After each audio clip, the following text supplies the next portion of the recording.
that the Holy Prophet Muhammad was mentioned by name in the Bible.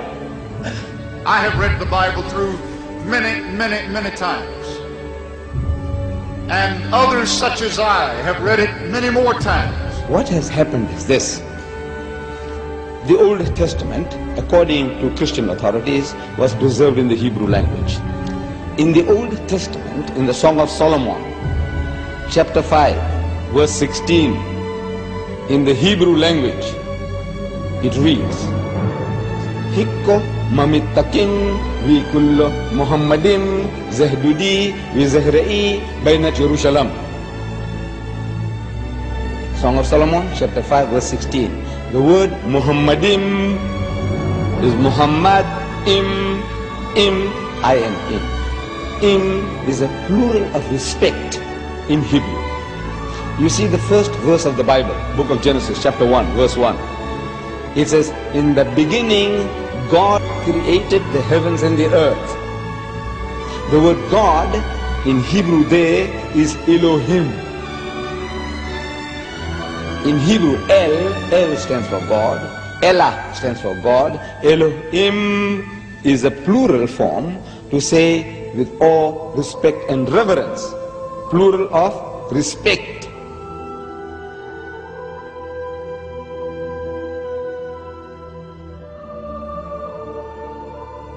The word is there in the Hebrew language. In the original, what they call original, it's there. But they have translated that in English as altogether lovely. So this beloved of mine is altogether lovely, says Solomon. You can't associate with the word Muhammad. You read it 1,000 times, altogether lovely, altogether lovely. Or let's say in another language, the praised one, the praised one. Muhammad means the praised one. But he said the praised one, the praised one. You can't think that he's talking about Muhammad, though Muhammad means the praised one. You have no right to translate names of people.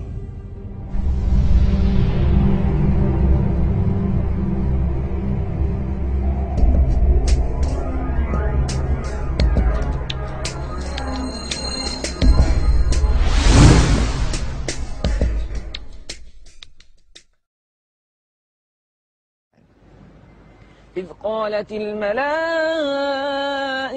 يا مريم إن الله يبشرك بكلمة منه اسمه المسيح عيسى بن مريم. The story of Jesus' birth is narrated in vivid detail in the Quran. As in the Bible, an angel tells Mary she is pregnant despite being a virgin. But the story of what follows then changes completely. In the Bible, Mary's role is limited to the passive mother of Christ. The Quran gives accounts of her ancestry, her birth, her childhood in the Temple of Solomon, and as mother of Jesus. She's the only woman mentioned by name in the Quran.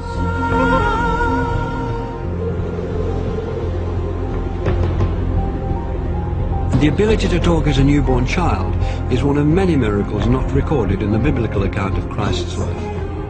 We have more sayings in the Islamic tradition about Jesus than you'll find in the Gospels themselves. So there is a possibility that other things did happen. There were many Gospels around that didn't all make it into the New Testament. And the Church tried to limit the number of Gospels. In the Christian narrative, the most central and fundamental point of Christianity is the death and resurrection of Jesus Christ. Well, Islam basically denies that. وقولهم إنا قتلنا المسيح عيسى بن مريم رسول الله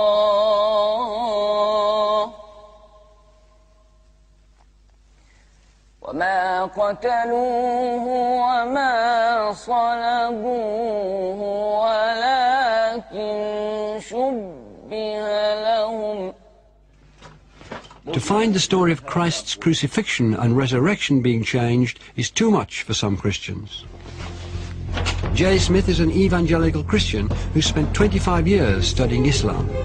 is dedicated to disproving the Quran's version of Jesus' last day on earth. If Jesus were to come down to Speaker's Corner, I would imagine he'd get up on the ladder like I'm going to get up on the ladder. And what he would say to Muslims specifically is he would probably confront them with what they've done to him, what their scriptures have done to him, not them personally, what their scriptures have done to him by taking away his divinity, by also suggesting that the greatest act of history, the most sacrificial act that anybody has done, to die for mankind, God himself to die for that which he has created, has completely been eradicated, has completely been thrown out of their scriptures. The essence of Islam is submission to the absolute, to the divine.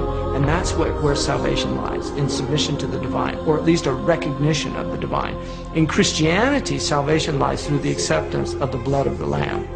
That is a completely different narrative than the Quran is giving. Who's right? Well, the Quran says, you make your choice here, and I'm going to let you know in the next world. In the Quran it says that on the Day of Judgment, God will actually ask Jesus Christ, did you tell the people that you were God? And Jesus says, you know what I said, you see everything I say and do. I would never say that. Glory to you, transcendent are you. I would never say that. I have no right to say that. Why aren't you Muslim? Why aren't I? I'm a Jew. You're a Jew? Oh, I was previously Christian. For Christians to believe that Jesus was God in human form is absolutely fundamental, because it means that God understands us. God isn't some distant deity living in the glory of heaven. He can understand what it's like to be in pain, to be betrayed, to be hurt, to be bruised, to be bullied. God understands our situation. If Jesus was God, then who was supporting the world while he was supposed to be dead? Or if he was God, then who was he praying to? 3 books. What doesn't work is that God has family. I can't believe that Mary can give birth to God. For God to be God, he has to be the creator and not become part of creation. Officials act that anybody has done to die for mankind, God himself to die for that which he has created, has completely been eradicated. But God is not bound in the frame of reference. He is the creator of time. Time is a creation of God. Matter is a creation of God. These are transient entities. Transient entities cannot come into existence by themselves. So when we talk about frame of reference, we must clearly understand that every time we ask questions about God in time, knowing the future, we have to be very careful in how we're defining this terminology. For God's knowledge of the future, of my future, is absolute in his domain. He knows everything. But he's not bound in the time where he is experimenting himself, for he's not bound in space, time, or matter. Those are created entities which he has put into it. So for me to put him into it would be also very wrong.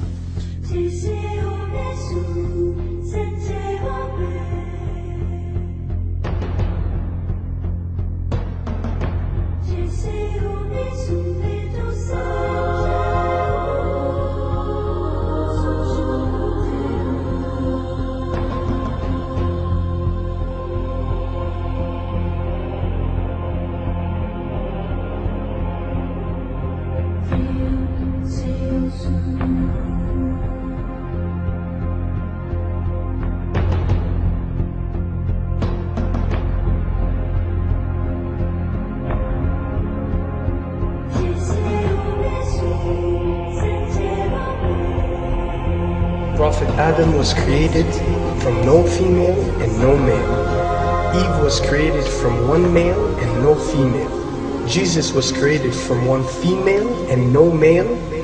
And all of us have been created from one male and one female. These are 4 examples for us to benefit from, to understand the divinity of our Creator.